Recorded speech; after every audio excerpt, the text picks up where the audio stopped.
እንደዚህ ታረጉና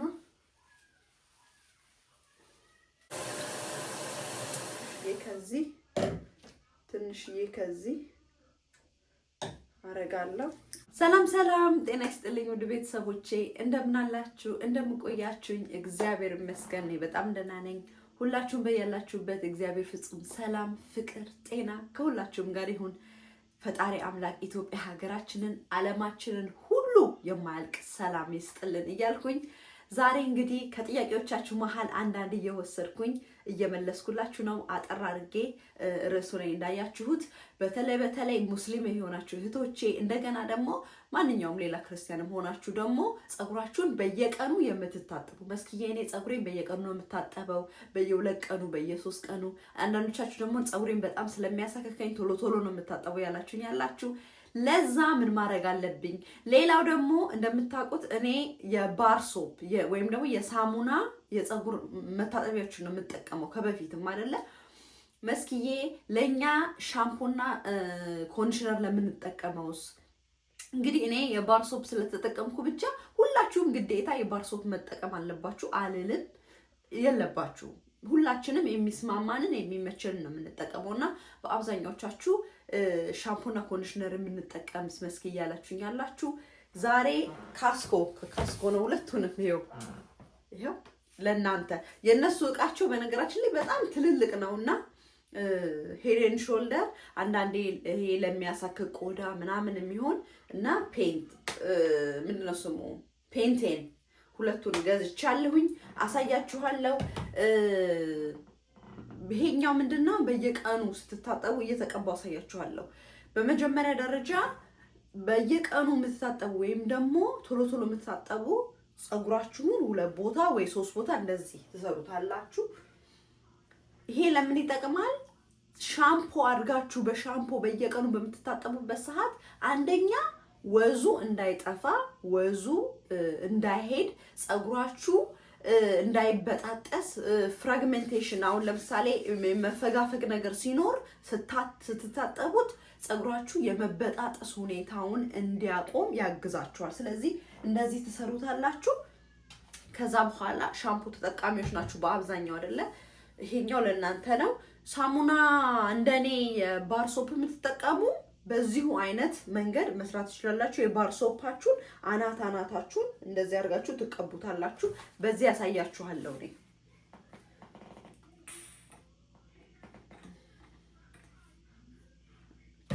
ከዛ በኋላ ይሄንን ጸጉራችሁን እንደዚህ 3 ቦታ እንደዚህ ሰርታችሁት ቁጥርጥር ትሰሩታላችሁ። 3 ቦታ ወይ 4 ቦታ 2 ቦታ እንደተመቻችሁ። ከዛ በኋላ ምን ታረጋላችሁ? የሚያሳክካችሁ አናታችሁን ስለሆነ የዚህ ዋና ዓላማ ምንድነው? ጸጉራችሁ ሻምፖ አያስፈልገውም። ብትታጠቡ ራሱ ጸጉራችሁን አሁን ለምሳሌ የተፈቶ ቢሆን ጸጉራችንን ስንቀባው ይሄ ሙሉ ስንታጠበው ጸጉራችን እንዳለ ይነካዋል። እንደዚህ አድርገን መታጠባችን ለምን ይጠቅማል? ሙሉ ጸጉራችን ሻምፖ እንዳይነካው እንዳይደርቅ። ለምን ሻምፖ ያደርቃል አይደለ? ይሄ የታወቀ ነው። እኔ የማልቀባበት ሻምፖ የማልጠቀምበት ምክንያት ያ ነው። ከዛ እንደዚህ ትቀቡታላችሁ። አያችሁ? የባር ሶፕ የምትጠቀሙም እንደዚህ ትመቱታላችሁ። ጸጉራችሁን ብቻ ቆዳውን ብቻ አያችሁ? መሀል ላይ እንደዚህ ታረጉታላችሁ። ቆዳችሁን ፎሮፎር ካለባችሁ አንዳንዴ ቶሎ የምትታጠዋላችሁ ጸጉራችሁን ስለሚያሳክካችሁ። እንደገና የለመደባችሁም አላችሁ፣ በልምድም ነው ያላችሁኝ ያላችሁ አይደለ? አያችሁ? እንደዚህ ትቀቡታላችሁ። ከዛ ፊትፊቱን እዚህ ጋር ፊቱ ጋር በአብዛኛው እንደዚህ አድርጋችሁ ፊቱ ጋር እንደዚህ ትቀቡታላችሁ። ቆዳችሁን ብቻ። ምክንያቱም በየቀኑ ስትታጠቡ አሁን ጸጉሬ ተበጣጠሰ መስኪዬ በየቀኑ ስለምታጠብ ጸጉሬ ወዙን አጣ የምንለው ሻምፖ ስንጠቀም እንትን እያልነው ነው። ጸጉራችን ሻምፖ ስለሚነካ ነው። ስለዚህ ሻምፖ እንዳይነካ ማድረግ አለባችሁ። ለዚህ ሻምፖ አትጠቀሙ። ሻምፖ ይሄንን መንካት የለበትም። ዛላ ሻምፖ አያስፈልገውም። ስለዚህ አናታችሁን ብቻ ተቀቡትና ውስጡን ተቀቡና ማሳጅ አያችሁት?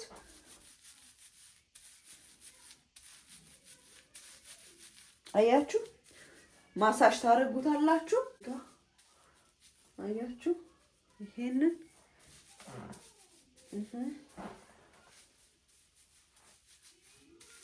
ከዛ ማሳጅ ታረጉታላችሁ።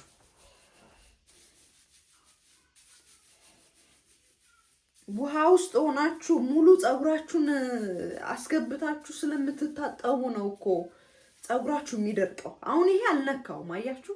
አልነካውም። ምን ታደርጋላችሁ? ኮንዲሽነር እኔ ባልጠቀም ደስ ይለኝ ነበር፣ ግን ለእናንተ ለማሳየት እጠቀማለሁኝ። ለዛሬ ግን እኔ አቮካዶ ኦሊቭ ኦይል ምናምን ሰርቼ የቤት ውስጥ ነው የምወደው፣ ግን ለእናንተ ዛሬ ለማሳየት ከዛ ምን ታደርጋላችሁ? ይሄንን በተለይ ፀጉራችሁ ደረቅ ለሆነ ይሄንን እዚህ ጋር ብቻ እንደዚህ ላሳያችሁ። አያችሁ? እንደዚህ ታረጉና ይሄንን እንደዚህ ታረጉና ፀጉራችሁ በጣም እየተበጣጠሰ በመታጠብ ብዛት እየተበጣጠሰ አያችሁ? እየተበጣጠሰ ላስቸገራችሁ ለመሰላችሁ ውህድም ቢሆን በየቀኑ መቀባት አትችሉም። አሁን እኔ ይሄንን በሻምፖና በኮንዲሽነር ያው ሻምፖና ኮንዲሽነር ለምትጠቀሙ ደይን ያማሳያችሁ ለምንድን ነው? ውህድ ለምሳሌ በየቀኑ አሁን ለዛላ ውህድ ብትጠቀሙ ደስ ይለኛል። ለምሳሌ አቮካዶ ኦሊቭ ኦይል ምናምን አድርጋችሁ፣ ግን ውህድ በየቀኑ ልትቀቡት አትችሉ። ስለዚህ ለዛ ነው በዚህ ያሳየዋችሁ። ምክንያቱም እውነታው ይሄ ነው። አይ ግዴታ ውህድ ሰርታችሁ በየቀኑ ተቀቡ አልላችሁ። ምክንያቱም አይቻልም፣ ስለማይቻል የማይቻል ነገር ስለሆነ ለየቀኑ ግን ለየቀን እንደዚህ አድርጋችሁ ሻምፖን አድርጋችሁ ኮንዲሽነር ትንሽዬ ጫፉን ይሄንን ስንታጠበው ፀጉራችን ስለምንለቃለቀው ፀጉራችን ሶፍት እንዲሆን ይረዳናል ማለት ነው። ስለዚህ እንደዚህ አድርጋችሁ ማድረግ ትችላላችሁ። ከዛ ደግሞ በሳምንት አንዴ ደግሞ ውህዳችሁን ተሰርታችሁ ውህዳችሁን ተቀብታችሁ መታጠብ። ይሄ ግን በየ2 ቀኑ በየ3 ቀኑ በየቀኑ ለምትታጠቡ ሰዎች ግን ይሄ በጣም አሪፍ ነው። ምክንያቱም ውህድ ሰርታችሁ መጠቀም አትችሉም በየቀኑ፣ በጣም ነው የሚከብደው ከጊዜ አንፃር ከጉልበት አንፃር። እንደገና ደግሞ በየቀኑ መስራት አይቻልም። ስለዚህ እንደዚህ አድርጉ። ከዛ በኋላ ጥቅልል አድርጋችሁት አያችሁት ይሄን። ከዛ ፌስታሎች አሉ አይደለ? እንደዚህ አይነት ፌስታሎች መሸፈኛ ላይ ለምን ይሄኛው ሻምፖ አንደኛ እንዲሰራ ትንሽ እንተወዋለን፣ ቆዳችን ጥርት እንዲል ማለት ነው። ለ10 ደቂቃ ብቻ 10 ደቂቃ ሸፍኜ ተወዋለሁ። በተለይ ይሄ የፎሮፎር የምናምን ሳሙና ሻምፖሽ ለምትጠቀሙ እንደዚህ ታደርጉትና ቢያንስ ለ10 ደቂቃ ታቆዩትና ትታጠባላችሁ ማለት ነው። ስለዚህ እንደዚህ ሸፍኜ አቆየዋለሁ ለ10 ደቂቃ። ከዛ በኋላ እለቃለቀዋለሁ ማለት ነው። እና 10 ደቂቃ ሞልቷል። እታጠበዋለሁኝ አሁን አያችሁ ውስጥ ግብት በደንብ ብሏል። አሁን በደንብ አድርጌ እለቃለቀዋለሁኝ።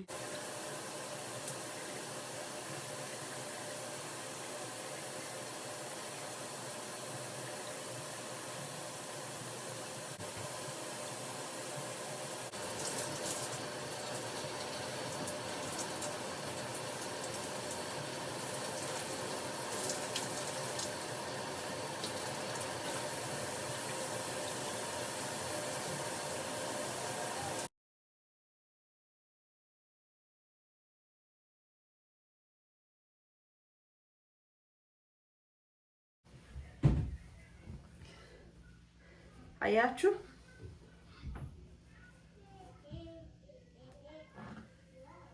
ይሄ ምን ያደርገዋል? ፀጉራችን እንዳይበጣጠስ እንዳይደርቅ ያግዘናል ማለት ነው። እንደዛው በእርጥብ እንዳለ አንፈታውም። ምን እናደርጋለን? አናታችንን ቅባት በቅባት እናብሰዋለን ማለት ነው።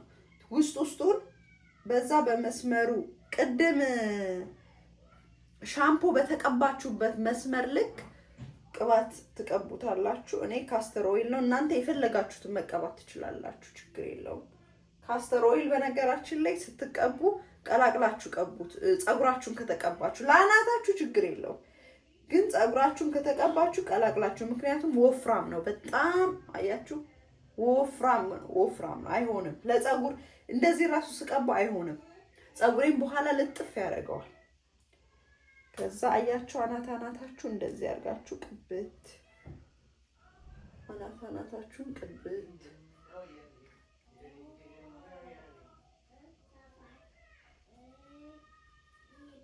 ከዛ ማሳጅ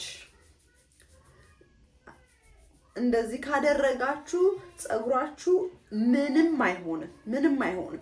ግን በሻምፖ 10 ስትታጠቡት ስታበጥሩ ምን ስትሉ ወዙን ታሳጡታላችሁ። አንደኛ ወዙን ያጣል፣ ሁለተኛ ነገር ምን ይሆናል? ይበጣጠሳል። ስለዚህ እንደዚህ አናታችሁን አያችሁ ቅብት አድርጋችሁ ሁለት አይነት ይሄንን ቅባት አረግና ትንሽዬ ካስተር አያችሁ፣ ውፍረቱ ካስተር በጣም ወፍራም ነው። ለዛላው ብቻውን አትቀቡት። ከዛ እንደዚህ አድርጋችሁ ዛላችሁን ቅብት እንደዛው እንዳለ በኋላ ላይ ስትፈቱት እንደውም ከርሉ የሚያምር ነው የሚሆነው። ፀጉራችሁን ለማስያዝ ለማለት ከፈለጋችሁ ራሱ የሚያምር ነው የሚሆነው። ትንሽዬ ከዚህ አረጋለሁ አርጌ ከዛ እዛው እንዳለ እንደዚህ ዛላውን በተለይ ጫፉ የሚደርቅ ፀጉራችሁ የሚደርቅ የሚበጣጠስ እንደዚህ አርጋችሁት ይድረቅ። ፈታችሁት አይድረቅ። እሺ አትፍቱትና አታስይዙት። ፀጉራችሁ እንደተሰራ ይድረቅ። እንዲህ እንዳለ ይደርቃል። በኋላ ላይ ትፈቱትና አንድ በአንድ እየፈታችሁ አያችሁ። ይሄ አሁን ፀጉራችሁ ደረቅ ለሆነ ለሚያያዝ ፀጉር ራሱ ይሄ አስተታጠብ በጣም ነው የሚጠቅመው። ምክንያቱም በኋላ ላይ ፈታችሁ አንዳንዱ ለየብቻ ይሄን ለብቻ በኋላ ከደረቀ በኋላ ይሄን ፈትቼ ለብቻው ለማበጠር አንዱን ፈትቼ ለብቻው ማበጠር ከዛ ደግማችሁ ወይ ትዊስት መስራት አያችሁ። ቀላል ነው በጣም አንድ ላይ ሙሽት አንድ ላይ ለማበጠር ከመታገል ይሄ በጣም ይቀላል። አንደኛ ጭንቅላታችሁን አያሳምማችሁም። ሁለተኛ ነገር ለማበጠር አይያያዝባችሁም። በጣም ቀላል ነው። በኋላ ፈትቼ ብጥር አደርገዋለሁ። ፈትቼ ሳበጥረው የሚያምር ነው የሚሆነው። ከዚህ ካጠገቤ አስቀምጥላችኋለሁ። ልክ እንደዚህ ተሰርቼ ስታጠብና በኋላ ስፈታው ያለውን ማለት ነው። በጣም የሚያምር ነው የሚሆነው ልስላሴው ራሱ። ስለዚህ እንደዚህ አድርጋችሁ ተጠቀሙ። ቀላል የሚሆንላችሁ ይመስለኛል። ወዳችኋለሁ፣ አከብራችኋለሁ። ስለ ኢትዮጵያ፣ ስለ ሀገራችሁ፣ ለዓለማችን ሁሉ ሰላም እንዲሰጥልን ፈጣሪ አምላክ ሁሌም እጸልያለሁ። እናንተም በጸሎታችሁ በርቱ እላለሁኝ። መልካም ጾም ለሁለታችሁም፣ ለኦርቶዶክሶችም ለሙስሊሞችም እህት ወንድሞቼም ለሁላችንም መልካም ጾም ይሁንልን። ሰላም ሁኑ። ቻው